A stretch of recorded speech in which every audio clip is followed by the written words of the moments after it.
Hi, and welcome to Enchantment of Eternity's review of The Walking Dead Season 5. So in this review I will focus mostly on the second half of Season 5, as I've already have a review out for the first half of Season 5. I'll put a link in the description below so you can check that out if you haven't seen it already. So I'll have to give a spoiler warning for up to the end of Season 5 as I go into some detail here and I don't hold back. So, as for Season 5 as a whole, I have to say this is my favorite season of the series thus far.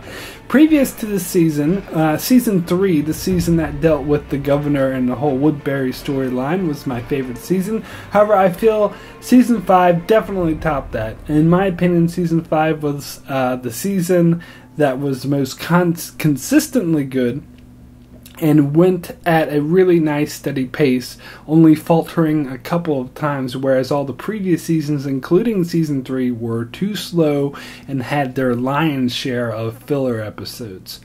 Seasons 1 through 3 were a bit too long and dragged out, and I think this became noticeable because for Season 4 and 5 they really played out as if each season were two different seasons within a season, as there was a noticeable mid-season break and each half of the season felt like its own separate story, and I think this really worked well in speeding up the pace of the story, which had historically always been The Walking Dead's main issue. However, Season 4 still suffered from too slow of a pace and too many filler episodes. However, Season 5 was a lot more punchy and it kept you far more interested.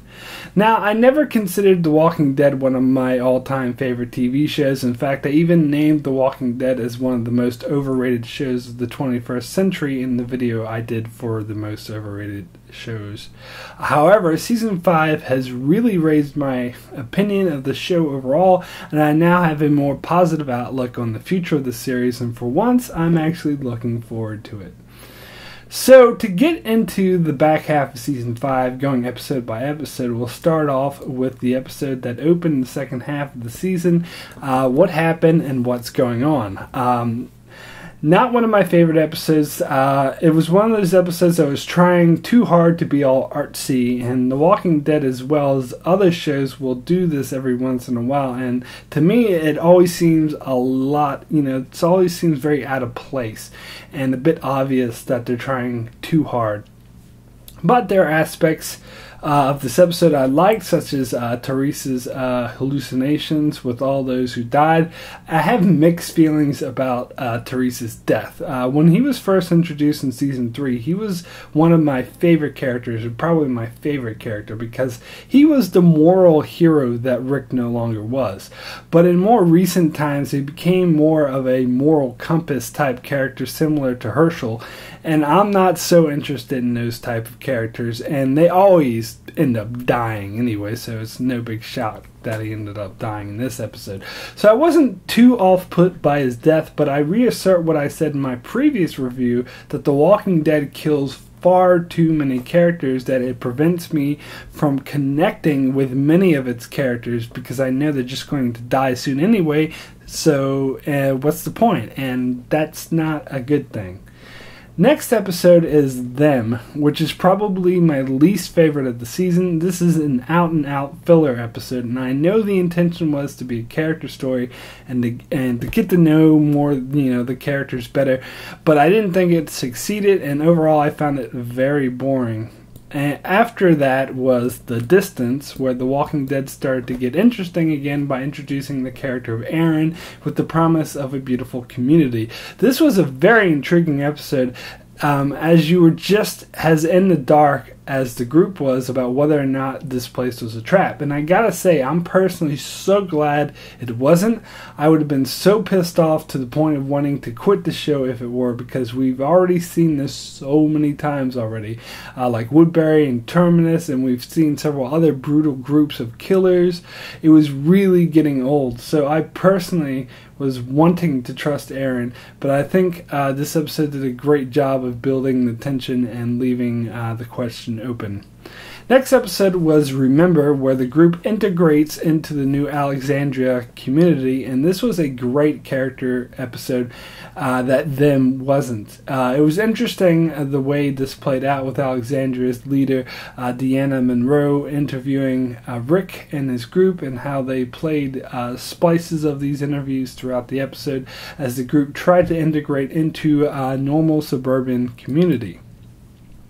And after that, we get Forget, which was a continuation of the group trying to integrate into the community, which is basically a setup for the last batch of episodes of the season, as we see how badly Sasha is integrating into the community and how she's suffering from some serious PTSD. And Carol is planning for the worst with Alexandria, and Rick gets himself involved in a good old-fashioned love triangle. The next episode was Spend, which was one of my favorites of the seasons. I really loved how this episode played out. Everything about it was exciting as Glenn, Tara, Eugene, and Noah go on a supply run with two local douchebags, as one of them gets himself killed and in the process endanger everyone else's lives, and the other douchebag leaves Glenn and Noah to be killed. Glenn manages to escape, but Noah isn't so lucky. What I absolutely loved about this episode, though, was Eugene storyline, as I felt this was a huge character building episode for him, as he establishes early in the episode that he's a coward, and he ends up showing his true colors of bravery when he saves Tara's life, and eventually Glenn's life as well. And the stuff with Abraham also impressing the people of Alexandria by saving lives while still yet more douchebags leave people to die. This episode sets up the true dilemma of Alexandria, and it's not that the people are evil or deceitful or have ill intentions, it's that they're incompetent. And they mentioned in several earlier episodes, I think a lot of audience members missed it because they were questioning how these idiots managed to survive this long, but they explained that originally after the apocalypse happened, the whole area was evacuated. So for the longest time there weren't many walkers or people in the area. However, the area is slowly starting to get repopulated, and these people are ill-equipped to handle that. Next episode we get is Try, the episode that sets up the finale, and I think has the best musical montage of the entire series as its opener. It uses one of my favorite Nine Inch Nails songs, Somewhat Damaged, and an awesomely eerie montage as Deanna and her husband listen to this song on the CD that was presumably their son's CD. So they're sitting there listening to this really creepy, heavy song while they're mourning their dead son. Meanwhile, you see clips of Sasha totally freaking out and killing walkers and other ominous shit happening. It was really awesome. The rest of the episode was okay. The main problem I had with it is that it focused on Rick wanting to kill Pete, and not the fact that Nicholas totally lied and said Glenn and the others left him to die when he was basically responsible for killing Noah, and he almost left Glenn to die as well. Personally, I felt Rick and Deanna should have been more concerned about this than the whole Pete thing, and it should have been more of a central dilemma rather than a side plot. And finally, we come to the finale, Conquer. I felt this was a good, strong, and intense finale where a lot of things happen. However, similar to the Season 4 finale, it's mostly a setup for the next season, as it sets up the Wolves, who are obviously the next group of baddies that we're going to deal with in the next season, as Aaron and Daryl almost died in one of their traps. And even though they escaped, Aaron drops his bag, which will lead them back to Alexandria. But back in Alexandria, the story takes an unexpected turn where things end up working out in a lot of cases. Things come to a head with Nicholas and Glenn, and when you think Glenn's going to kill him, he doesn't. He spares his life, and things come to a head with Gabriel and Sasha, who are both clearly gone insane, and he thinks she's going to kill him, but she doesn't. And you finally see Abraham forgive Eugene, and most importantly of all, Deanna realizes Rick is right and that they're all going to need him in order to survive, which it seems to me is going to come just in the nick of time as the wolves are gearing up for attack. Hopefully Aaron will realize he dropped his bag, and Morgan will tell them about the encounter he had with the wolves so they'll be prepared for the incoming attack. Either way, I think Season 6 is going to start with a bang, probably similar to the way Season 5 premiere did with the wolves attacking Alexandria, but I think the wolves will expect an easy victory like they've been used to, but where they'll end up finding Rick and his group are far more prepared than expected. So I predict a prolonged story arc that will last the whole first half of Season 6, where the wolves are trying to overtake Alexandria. And I think they will end up staying... The show will end up staying in Alexandria for the entirety of Season 6, but a lot of crazy shit is going to go down. So, now I'm going to list all the episodes in Season 5 from order to my least favorite to my favorite. Number 16, and thus my least favorite, is Them. As I said, a really boring episode that was just filler as the group gets caught in the storm. Number 15, and my second to least favorite, is Consumed, where Daryl and Carol go off on a mission to Atlanta to find Beth. I found this episode really boring as well, and reminiscent of the boring episodes of the second half of Season 4. Number 14 is What Happened and What's Going On, an okay episode where Tyrese talks to the dead people before dying himself. As I said, it tries too hard to be artsy. Number 13 is Strangers, an okay episode, a character building episode where the group meets one of the most useless characters, Father Gabriel. Number 12 is Forget, an alright episode furthering setting up the group failing to assimilate into Alexandria. Number 11 is Slabtown, an interesting episode that set up the hospital people and what Beth has been up to.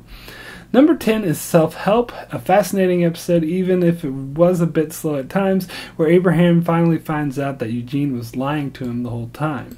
Number 9 is Try, the setup for the finale that set things up nicely with a beautiful musical montage at the beginning. Number 8 is Cross, the setup for the mid-season finale that ramped the tension as Rick agreed to go the nicer route and you just knew it wouldn't work out so good. Number 7 is Remember, a great episode where we finally get to explore the Alexandria community, which will mean a lot going forward. Number 6 is The Distance, which was extremely suspenseful and interesting as the group wonders whether or not they can trust Aaron. Number 5 is Four Walls and a Roof, the episode where the hunters of Terminus think that they're going to get the better of Rick and his group and find out how wrong they actually are. A really intense and exciting episode. Number 4 is Coda, the mid-season finale, which I felt really raked up the tension. Even though I really hated that Beth died, the way that they pulled it off was beautiful. Number 3 is Conquer, the season finale that had quite a few surprises of mercy in store for us, as well as finally reintroducing Morgan into the mix, and Rick finally succeeds in convincing the Alexandria people they need to be more prepared. It does a great job of getting you hyped for Season 6. Number 2 is Spin, definitely one of the best episodes of the series. This was a jam-packed, full of excitement and suspense as Glenn and the small group run into more trouble than they bargained for because several of their new teammates are incompetent cowards and it cost Noah his life. But it was great to see Eugene finally step up to the plate. And my number 1 favorite episode of Season 5 is the season premiere, No Sanctuary. This episode was so exciting, it really pulled me back into the show from the get-go and got me excited for Season 5 as Carol comes in, totally kicking ass and ends up saving everyone, and Rick gets a chance to shine and kick ass as well.